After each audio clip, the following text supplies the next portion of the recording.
Hi friends, welcome back to my YouTube channel. ഇന്നത്തെ video ഞാൻ newborn മദേഴ്സിനുള്ളതാണ്.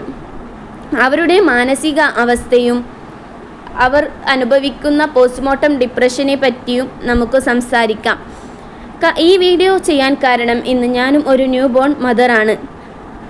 ഗർഭകാലത്ത് എല്ലാവരും നമ്മെ തലയിൽ വെച്ചാൽ പേന് കടിക്കും, നിലത്ത് വെച്ചാൽ ഉറുമ്പ് കടിക്കും എന്ന പോലെ നോൽക്കും.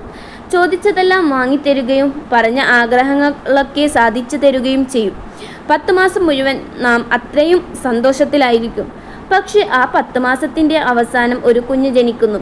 അന്നു മുതൽ എല്ലാ ശ്രദ്ധയും സ്നേഹവും പരിഗണനയും കുഞ്ഞിലേക്കാണ് മാറുന്നത്.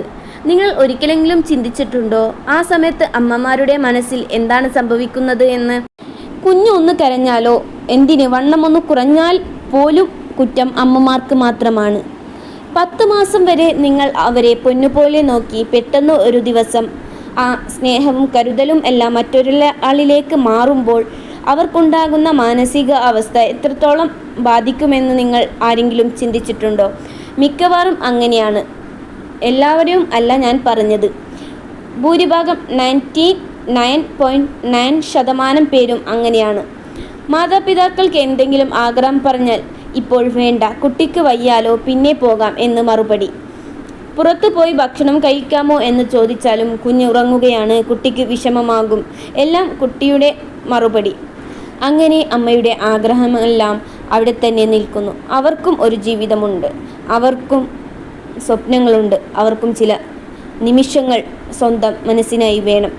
നാം അത് മനസ്സിലാക്കാതെ പോകുമ്പോഴാണ് അവർക്ക് പോസ്റ്റ്മോർട്ടം ഡിപ്രഷൻ വരുന്നത്. നിങ്ങൾ അത് മനസ്സിലാക്കി ജീവിക്കുക. അവർക്ക് പോസ്റ്റ്മോർട്ടം ഡിപ്രഷൻ വരാതെയിരിക്കാൻ എങ്ങനെ കഴിയും എന്ന് നിങ്ങൾ ചിന്തിക്കുക. ഈ വീഡിയോ കാണുന്ന ഞാൻ പറഞ്ഞ അവസ്ഥയിലൂടെ സഞ്ചരിക്കുന്ന അമ്മമാർക്കായി എനിക്ക് പറയാനുള്ളത്, നിങ്ങൾ ഒറ്റപ്പെട്ടവരല്ല. നിങ്ങളുടെ വേദനയും കഷ്ടപ്പാടും ഞാൻ മനസ്സിലാക്കുന്നു. കാരണം ഞാൻ ഇന്നൊരു ന്യൂ ബോൺ മദറാണ്. നിങ്ങൾ ചെയ്ത എല്ലാ ത്യാഗങ്ങളും വിലപ്പെട്ടതാണെന്ന് ഓർക്കൂ. അവരെ അവഗണിക്കുന്ന, അവരെ ഒറ്റപ്പെടുത്തുന്ന, അവരെ മനസ്സിലാക്കാത്തവർക്കായി, അത് ഇനി ആരുമാവട്ടെ, ചിലപ്പോൾ അത് ഭർത്താവാം, ഭർത്താവിൻ്റെ അമ്മയും അച്ഛനാവാം, ഇനി അത് സ്വന്തം അമ്മയും അച്ഛനാവാം. അവരോട് എനിക്ക് പറയാനുള്ളത്, ഒരു അമ്മയെ കാണുമ്പോൾ അവളെ സാധാരണയായ അമ്മ എന്നല്ല, ഒരു പോരാളിയായി കാണൂ. അവളുടെ ഹൃദയം മനസ്സിലാക്കൂ.